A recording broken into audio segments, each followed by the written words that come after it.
Bom dia a todos. Bom dia. Sejam bem-vindos ao Joana de Ângeles, encarnados e desencarnados. Estamos aqui, né? Mais um domingo de estudo, puxãozinho de orelha básico, né? Que a gente sempre precisa para dar uma alinhada. Antes da gente iniciar o nosso estudo de hoje com a oração, só para avisar todo mundo sobre os cursos que tem aqui na casa. Tem curso de mediunidade, domingo, das 8 da manhã às 9h30, tá? Quem quiser começar domingo que vem, pode começar, entendeu? Pode vir. Depois tem estudo da Gênese, né? Que é toda segunda-feira, das 19h30 às 21h. Certo? Todos esses cursos que nós estamos falando aqui, pode vir, tá ok? Venham sim. E o estudo de Evangelho, que são as quartas-feiras, das 19h30 às 21h. Quando a gente fala aqui de curso, não é todo mundo sentadinho que nem escola, com carteira, lápis, borracha, caneta e não sei o que e tal, não. A gente faz um semicírculo, né? É lido aquela matéria do dia, aquela parte do dia, ou da Gênese, ou do estudo de mediunidade, ou do Evangelho, e depois a gente vai discutindo, vai conversando sobre esse assunto. O estudo do Evangelho de quarta-feira praticamente é uma sessão de terapia. É brincadeira. De domingo também, o curso de mediunidade também é a mesma coisa, né? Mesma coisa. A Gênese também tá, acho que anda por aí, né, Adriano?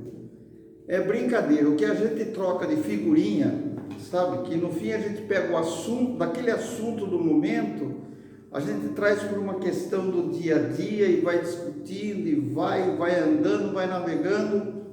Olha, é uma sessão de terapia, viu? De quarta-feira aqui a gente dá, pelo menos no curso de Evangelho, né? Que eu estou vindo mais direto, mediunidade vem no domingo. Mas de quarta-feira a gente dá muito risada com as situações, a gente com os grilos bicho que a gente tem na cabeça. Olha, existe esse termo ainda, grilo bicho? Eu não sou dessa época, sou bem jovem, sou pra cá, mas os grilos bicho que a gente tem na cabeça, nossa senhora, e a gente acha que só a gente que tem esses problemas, que tem essas pedras no rim, né? E tá cheio de gente com essas pedras no rim, tá bom? Então ficam todos convidados.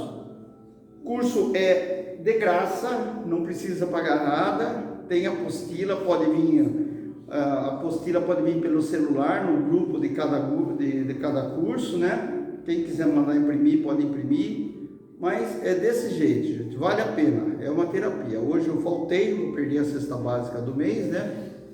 Mas hoje eu tive que faltar, entende? Mas estamos aí. Então, todo domingo, das 8 às 9h30, mediunidade. Segunda-feira, a Gênese, das 19h30 às 21h, e o Evangelho, de quarta-feira, das 19h30 às 21h, tá bom? Então vamos lá. Vamos fechando os nossos olhos, agradecendo por mais essa oportunidade de estarmos nessa escola aqui, na manhã de hoje, nesse pronto-socorro espiritual. Agradecendo por tudo aquilo que recebemos, por tudo aquilo que temos, pelo amparo dos nossos mentores espirituais, pelo amparo da espiritualidade maior desta casa, que dirige essa casa. Muito obrigado, meu Deus e meu Jesus, por tudo aquilo que recebemos, pela nossa família, nosso trabalho, pelos nossos amigos, pela possibilidade de servirmos. Que o nosso companheiro Adriano seja iluminado na manhã de hoje, nesse estudo do Evangelho de hoje e assunto do Evangelho de hoje. Graças a Deus, graças a Jesus.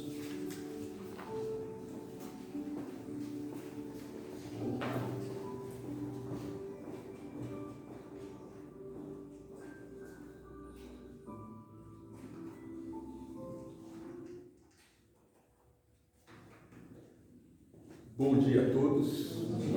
Tudo bem? Hoje nós vamos dar sequência ao estudo que nós estamos fazendo, todos os domingos.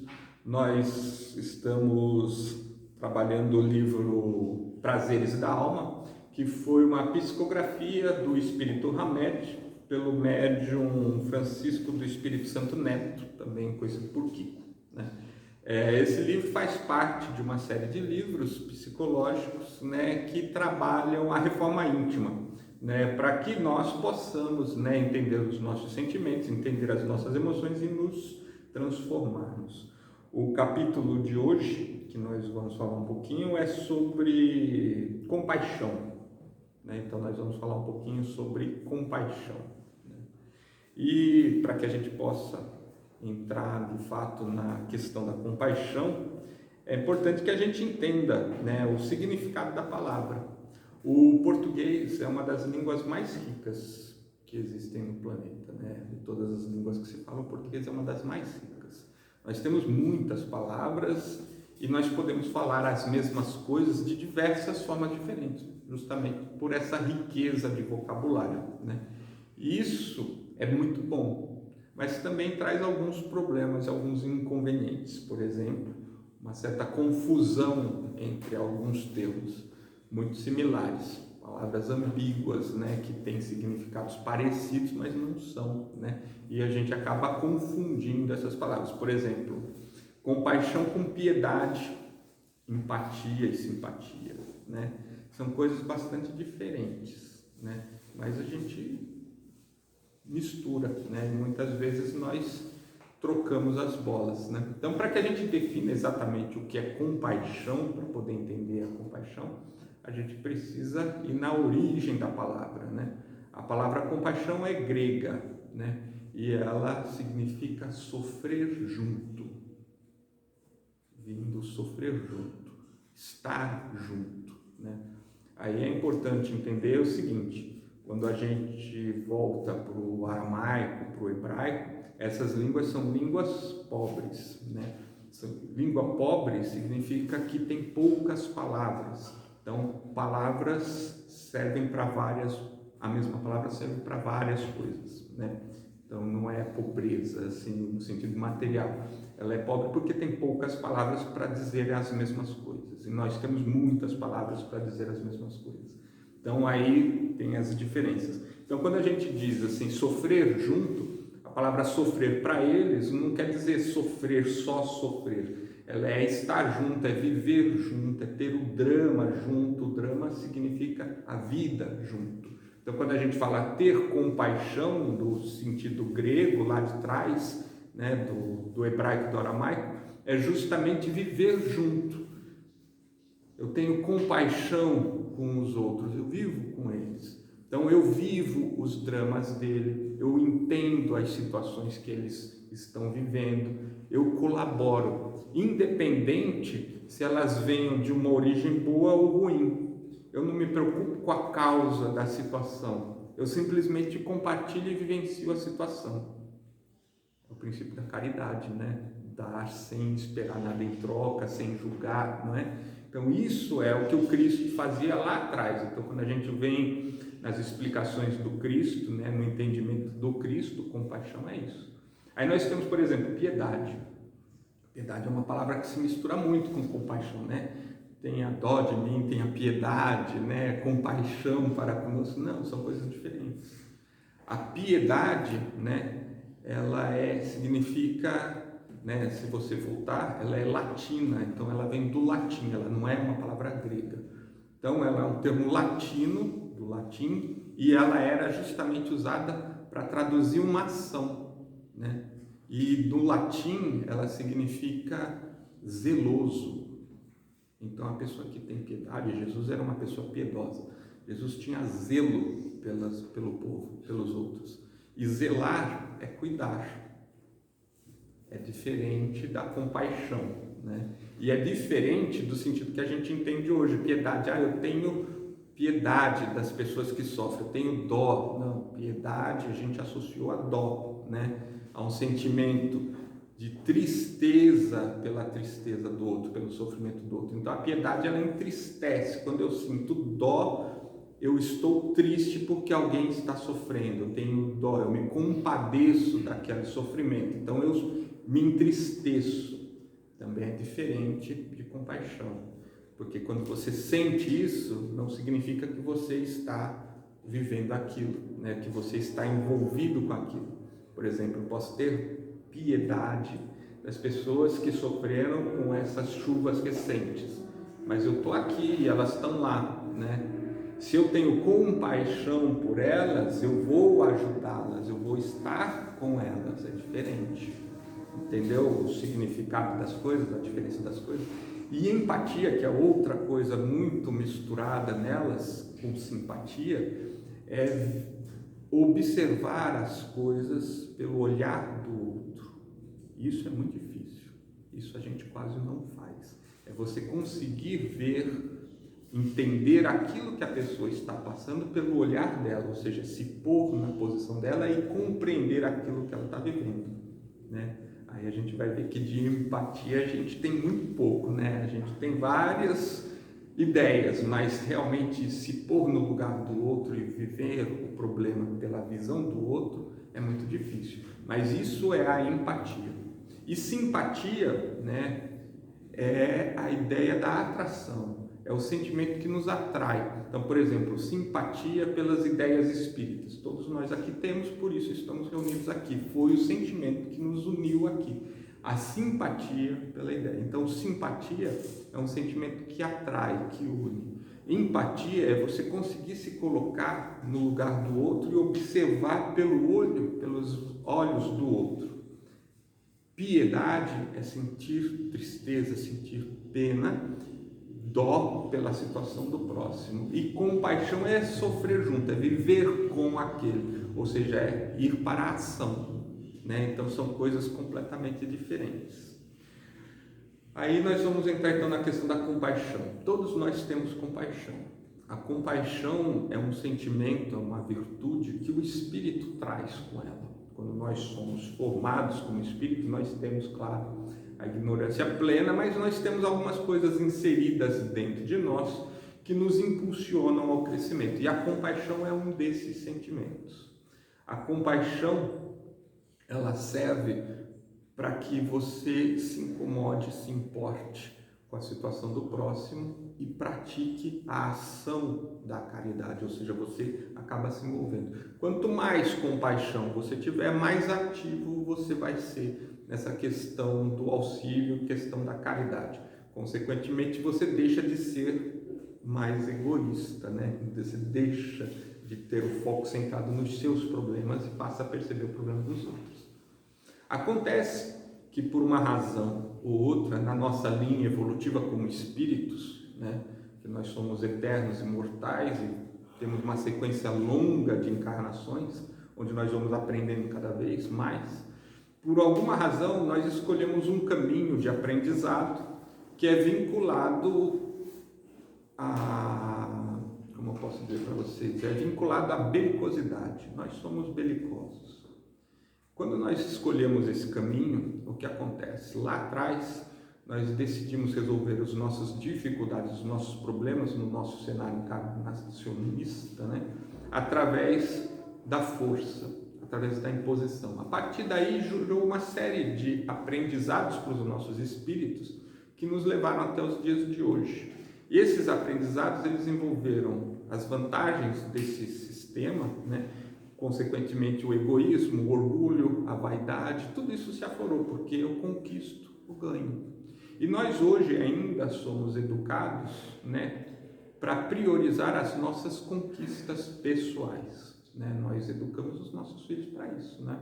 Você vai crescer, vai estudar, vai ser um profissional de destaque, né? Você vai ser alguém de sucesso, você vai ser alguém... A gente projeta isso tudo nas crianças, né?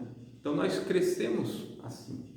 Eu cresci assim, meus filhos cresceram assim, provavelmente meus pais cresceram assim, e há muito tempo a gente projeta isso, né? Então aí pense, se eu vou priorizar os meus interesses, né, eu vou ter que reprimir, né, toda aquela vontade que eu tenho interna de desviar do meu e pensar no coletivo, né? Eu estimulo inconscientemente dentro de mim mesmo a minha vontade de ser eu, né, em detrimento da vontade de sermos nós, né? Eu saio do coletivo e foco no meu individualismo.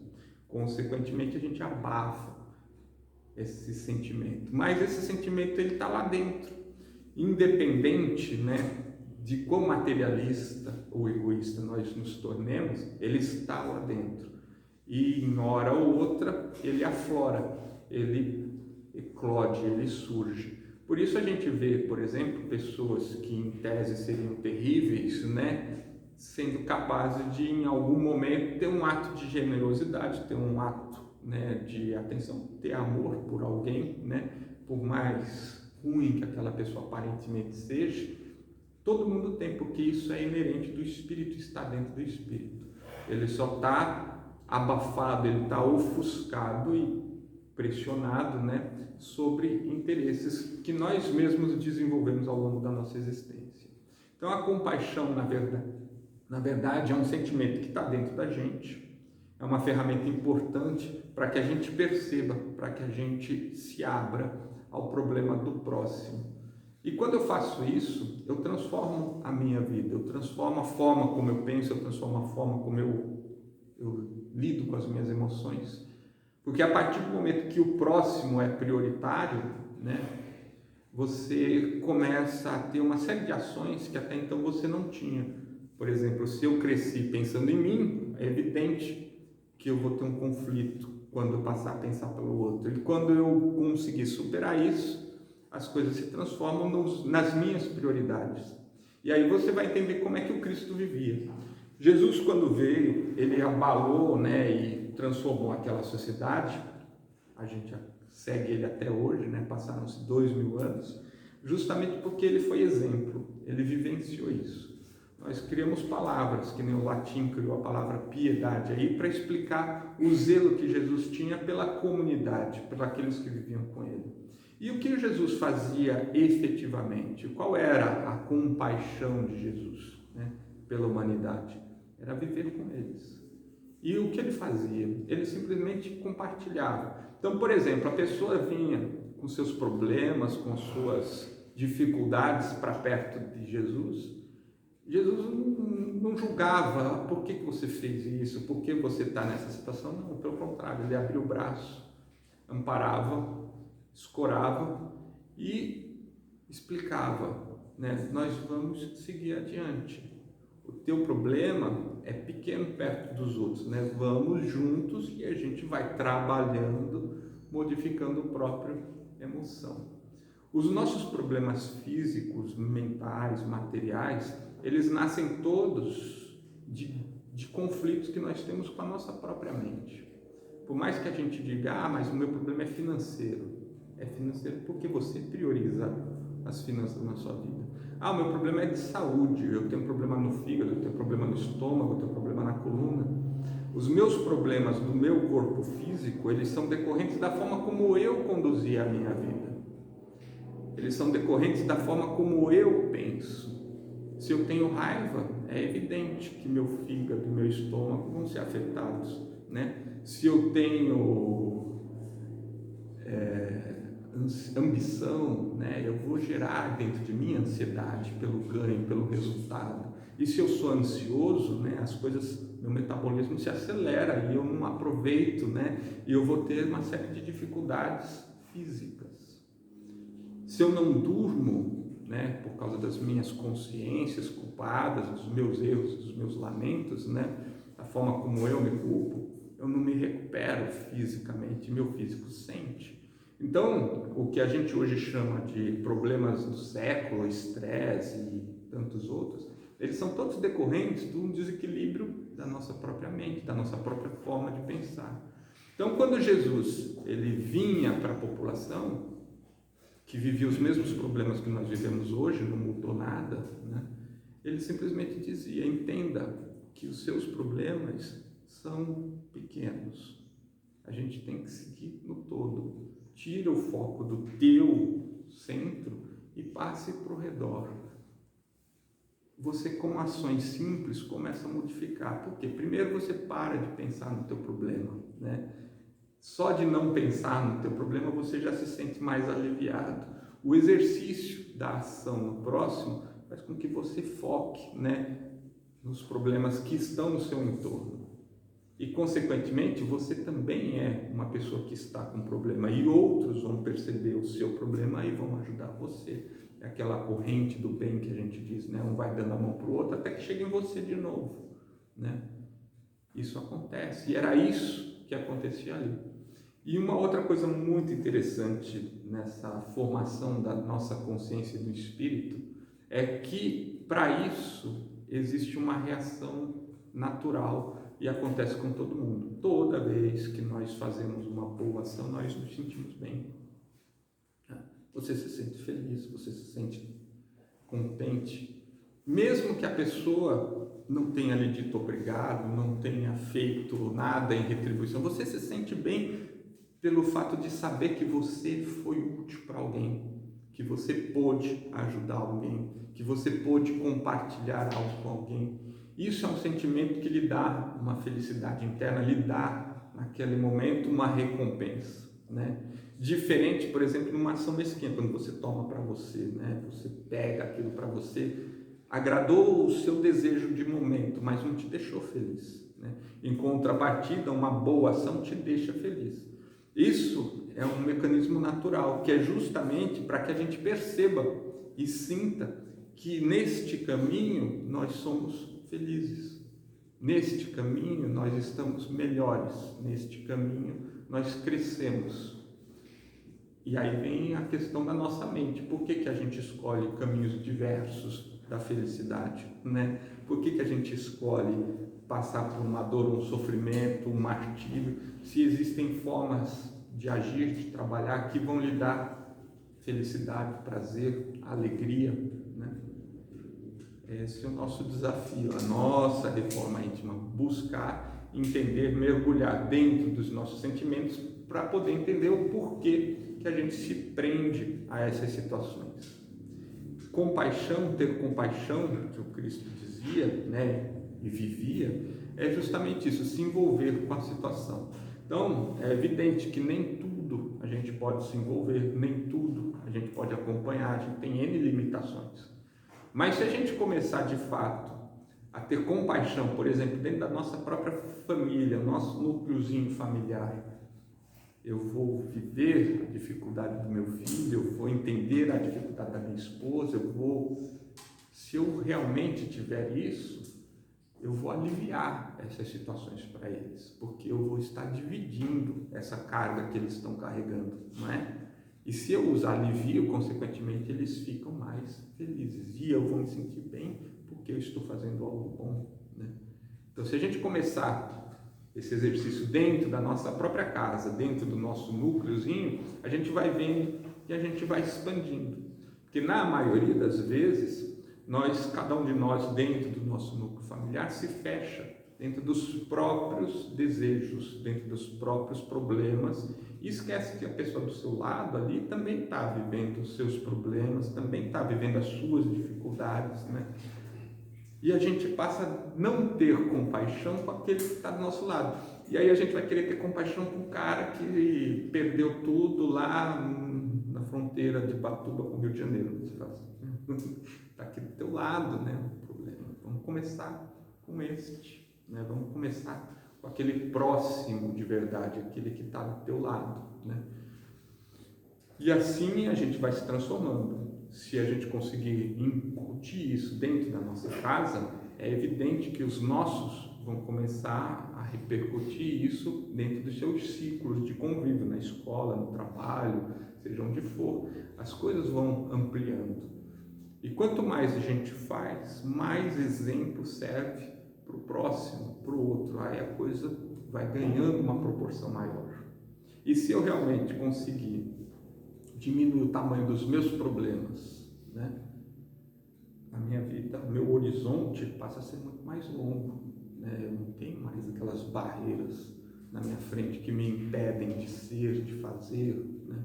Muitas vezes a gente não se frustra e não se limita justamente pensando nisso, mas eu não posso fazer isso, por que eu vou fazer isso se vai acontecer tal coisa na sequência, eu vou ser obrigado a parar, então eu nem começo, né? Eu nem me movimento, mas não, tiro essas barreiras da minha frente e meu horizonte vai longe, aí eu posso de fato planejar lá para frente, né?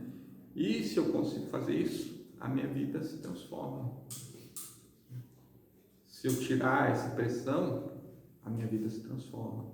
E quando isso acontece, repercute nos meus filhos, repercute nos meus netos, porque a forma que eu vou passar isso adiante, a forma como eu vou colocar, eu vou cobrar, vai ser diferente. E eles vão crescer já com uma ideia pouco modificada do que a gente teve. E aí a coisa vai passando de geração para geração e a gente vai se expandindo, crescendo. Para a gente, de fato, entrar no mundo de regeneração, que é a ideia da evolução planetária aqui do nosso homem, não é o planeta, não é o externo que vai mudar, é só a nossa própria mente. E a nossa própria mente, ela pode começar a mudar agora. E se eu começo uma mudança agora, eu estou entrando no mundo de regeneração, porque a minha mente assim o quer. Se eu tenho um equilíbrio, já dizia o ditado de antes de Cristo, mente sã, corpo são, né? Se eu tenho um equilíbrio na minha mente, meu corpo fica bom, a minha vida é equilibrada, né? E o equilíbrio não é ser um lado ou ser outro, né? É justamente um pouco de tudo, é estar no centro, né? É saber conciliar todas essas vontades, desejos, os meus com os dos outros, é unir as coisas, né? Não é um lado só ou outro, né? Não é o radicalismo, não é nada disso, né? É simplesmente juntar um pouquinho de cada lado, juntar tudo. Aí você vai ter o equilíbrio, conciliar as suas vontades, os seus desejos, que não são nada errados, com os de todos, né? Isso vai fazer com que você siga equilibrado, né? E se a sua mente for santa, o corpo for são, acabam, né, as dificuldades físicas, acabam as dificuldades, né? Logo, as suas expiações diminuem, as suas provações diminuem, e se você não tem mais provas e expiações, você está em regeneração. E independe se o mundo é ou não é, porque para você já não é mais. E é aí que foi a grande mudança. Quanto mais pessoas atingirem esse nível, melhor vai ser a sociedade, melhor vai ser o conjunto da obra, e a gente juntos adentra no mundo de regeneração. É assim que vai ser, não vai ser por um cataclismo ou uma mudança radical, isso não existe. As pessoas é que vão se modificar. Francisco de Assis fez isso lá em 1400, 1500, né? 1400 e pouco, né? 1300, quando ele viveu, né? Ele atingiu lá atrás. Agora você imagina, a gente passou quanto tempo já e a gente ainda não chegou. Cristo vivia assim há 2000 anos atrás, né? Ele não tinha nenhuma dificuldade, não tinha nenhum problema.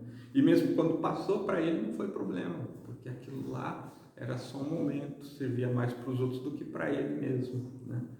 Então ele nunca sofreu com o que ele vivenciou, apesar da gente sofrer por ele, né? Ele nunca sofreu. É interessante a gente pensar nisso, e é esse o movimento. Então, o que eu queria compartilhar para vocês hoje era justamente esse entendimento de compaixão. Então, se nós queremos desenvolver a nossa compaixão, a gente tem que entender que compaixão é estar de fato vivendo o problema do próximo, é viver junto, é estar, é dividir, compartilhar. Eu posso fazer isso começando pela minha própria casa, pelos meus próximos, viver o problema deles, viver a dificuldade deles, entendê-los, ter empatia, né? Me colocar no lugar dele, observar o problema pelo ponto de vista dele. E aí, daí por diante, a gente vai dar um outro passo grande para a nossa transformação. O objetivo dessas passagens e desse livro é justamente provocar dentro de nós o desejo de mudança, né? E mostrar quais são as ferramentas, porque é muito fácil, né, a gente simplesmente dizer, se renove, né? Olhe para dentro de você, identifique seus problemas e se modifique, né? Mas não é simples. Para isso você precisa ter ferramentas, e a principal ferramenta é o entendimento das coisas, que é o conhecimento. Entender. A partir do momento que eu tenho conhecimento, eu consigo entender quais ações eu devo tomar. E a compaixão, que é experimentar o problema do seu próximo junto de você, é importante, é a primeira ferramenta que vai lhe impulsionar a viver de uma forma diferente. Se a gente quiser ter realmente compaixão, a gente vai se transformar a nossa casa, e dali por diante as nossas vidas se transformam. É o começo do processo da reforma íntima. Então, eu espero que eu possa ter passado de uma forma clara para vocês, que a gente possa entender e tentar ter coragem de fato para ter a compaixão de verdade dentro dos nossos corações e das nossas casas. É isso que eu queria. Se alguém quiser perguntar alguma coisa, fique à vontade. A gente pode conversar aqui, não é um monólogo só, não.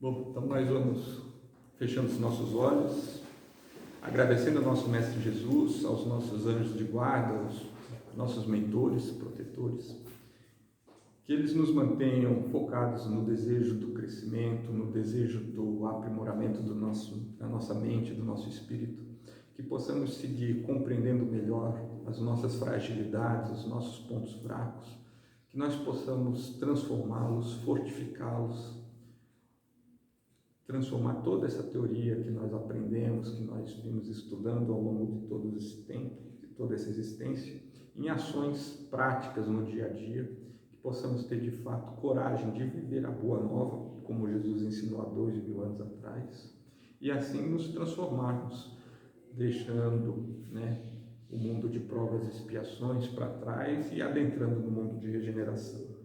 Que assim seja. Bom domingo para vocês e até a próxima.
Pai.